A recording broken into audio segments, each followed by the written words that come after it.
14 за, без против, без въздържани. Игалите ли са Поделовник за работа.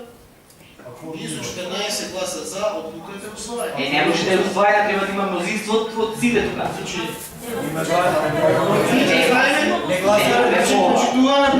20 гласа, другите да гласат усвоена. Това не е председател. Не мога. Значи председател. Ние имаме 14 гласа, Да. а останалото не гласа. И що? Сега не гласа. Ние имаме с 14 гласа, можем да донесем отклика на своя. Не може. Само за бюджет и само за...